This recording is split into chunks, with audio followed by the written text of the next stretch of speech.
Hello दोस्तों, ये कहानी चतुर तेनालीरामा की है। आइए शुरू करते हैं। उमतूर का जमींदार तोड़राम चंदू तेनालीराम का परम मित्र था। उसके 3 पुत्र थे। एक बार चंदू बहुत बीमार हुआ। अपनी मृत्युशैया पर आखिरी सांसें गिनते हुए अपने तीनों पुत्रों को बुलाया और कहा, मेरी मृत्यु के बाद मेरे पलंग के नीचे खोदना। इतना कहकर चंदू का स्वर्गवास हो गया। पिता का अंतिम संस्कार करने के पश्चात पुत्रों ने उसके अंतिम आदेश का पालन करते हुए उसके पलंग के नीचे खोदना शुरू किया। जमीन में से एक के ऊपर एक रखे 3 मटके निकले। सबसे ऊपर वाले मटके में मिट्टी भरी थी, बीच वाले मटके में गोबर भरा था और सबसे नीचे वाले मटके में तिनके थे। इन तीनों मटकों के नीचे एक छोटा सा थैला था जिसमें 10 सोने की अशर्फियां रखी थी। यह देखकर तीनों भाई अचंभित रह गए। मुझे यकीन है कि इन तीनों मटकों के द्वारा पिताजी हमें कोई संदेश देना चाहते थे, उसका बड़ा भाई बोला। तीनों भाई बहुत देर तक अपने दिमाग के घोड़े दौड़ाते रहे, पर किसी नतीजे पर नहीं पहुंच सके।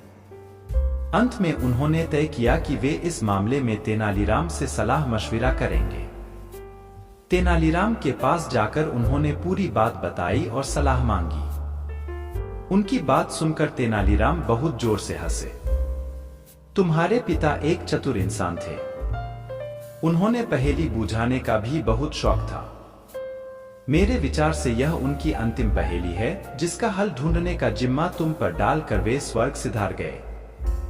दरअसल यह पहेली बेहद आसान है। ध्यान से सुनो। तुम कहते हो सबसे ऊपर वाले में मिट्टी भरी है, इसका अर्थ है कि वे अपने सबसे बड़े पुत्र को अपने खेत देना चाहते हैं। बीच वाले मटके में गोबर भरे होने का अर्थ है कि वे अपने दूसरे पुत्र को सभी जानवर और गौशाला का जिम्मा सौंपते हैं। अंतिम मटके में तिनके भरे हैं जो सुनहरे रंग के होते हैं, तो वह अपने तीसरे और अंतिम पुत्र को अपना सारा सोना सौंपते हैं। तेनालीराम की बात सुनकर तीनों भाइयों की बाछें खिल गई। जायदाद के बंटवारे का ऐसा अनोखा तरीका न कभी किसी ने देखा था, न सुना था।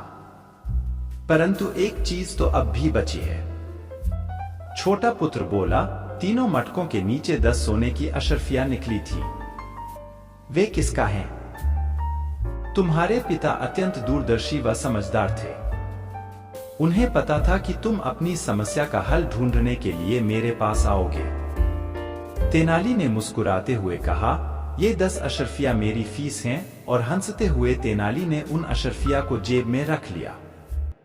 आप इसी तरह कहानी सुनते रहे, खुश रहे और हमारा चैनल जरूर सब्सक्राइब कर ले। धन्यवाद।